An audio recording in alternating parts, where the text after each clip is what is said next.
So, you was here to fix the pipes? I'll do it again.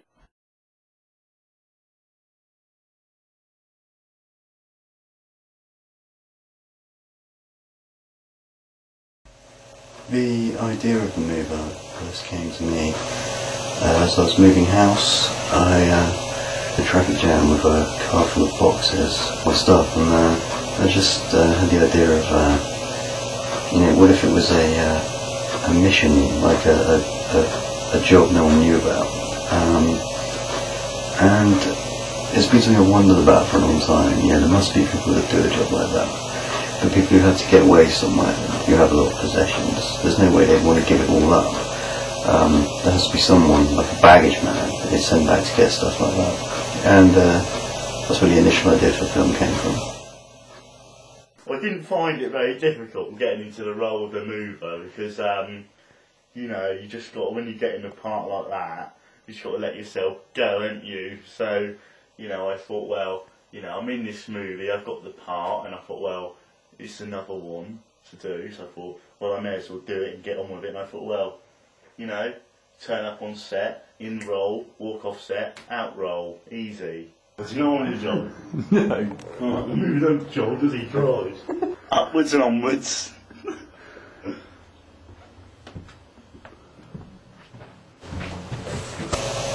It was interesting having Sam playing the mover as well, because just a couple of years ago I probably wouldn't have thought of Sam for playing this part, but I saw him in The Guitar Man, Michael Schmill's film The Guitar Man, and I was really surprised by how good he was, really quite impressed. So he seemed, you know, a natural choice for making my first quick short film. Some of the stuff in the script didn't quite make it in. Part of the opening sequence with the opening narration was supposed to be in France. He was supposed to be doing a job in France. It's not majorly to do with the plot, it was just to sort of set the scene at the start. It would have been good though, but ultimately we just decided it would be too time consuming and just too expensive to do. I've got to say my favourite scene in the film is got to be when the stabbing's done. It's really like funny and really simple, and so it appeals to me and things like that, you know.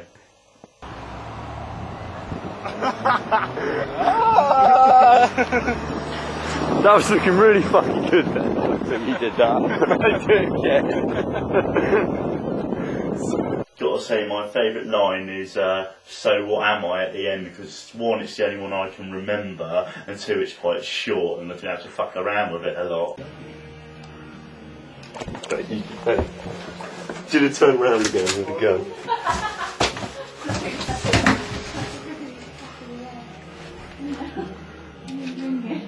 Your hair's in your face, just get your hair out of your face. Look more scared. Seriously, go on.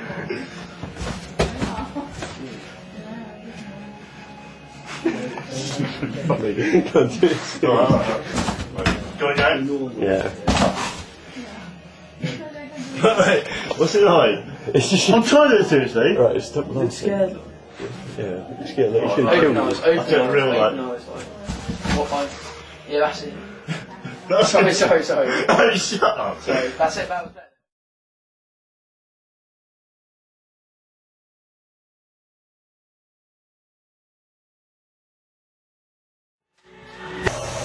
I mean, Ed's brilliant there, that ending.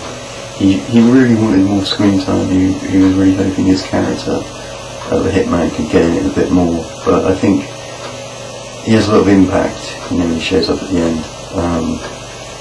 And no dialogue at all, just that stare, mad stare. I think that works really well. I think any more, and it would lose some of its impact.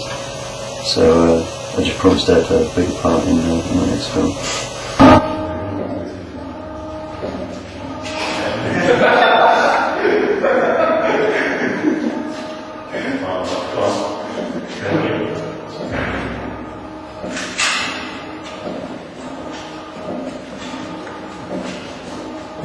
I think the mover and the guitar man are both different and similar, and both different and similar in different and similar ways, because you got 2 short films with the same actor playing different roles, but it's like a bit the same sort of thing. So it's like quite the same working with the 2 directors. They're pretty much the same as well, and same sort of style, same everything really. So yeah, easy. I think by the time Sam did the voiceover, he was really quite tired of this film. He'd been working on it for, I mean, it had gone on much longer than it was supposed to. It was months, and the voiceover was one of the last things we did. I think there was one scene, because the scene with the detective and the money man, that was the last thing we filmed, the last scene we filmed.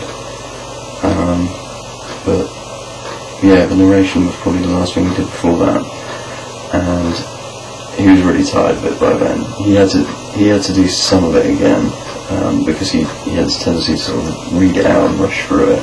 It just sounded like he was reading it off a page. So he redid it all once, and then a few other bits we changed and took some stuff away and added some stuff after that, just to make it fit the current edit of the film at the time. And then I sort of chopped it up and moved it around the film later on. Not that it didn't make sense how it was before, but it just fit a bit better the way I changed it in the final edit. Okay, isn't it? It wants this error on it. I do it on the side. You get it wrong, bastard. Oh, I got it.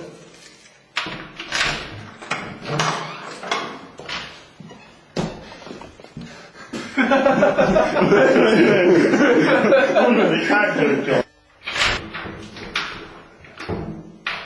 something in that bastard.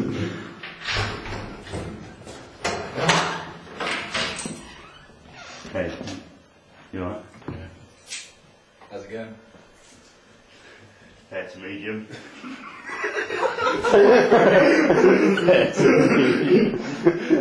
I'll do it again.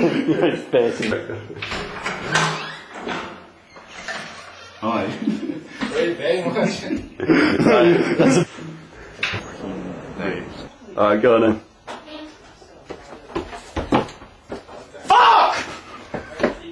John was one of the first people to start work on Remnants. John and Mike, who produced the movie, was acting in Remnants. They started filming their scenes for Remnants because they're the 2 of the biggest parts in it. A lot earlier than everyone else. They were making that, so the movie was still going on at the same time. So they were really busy as well.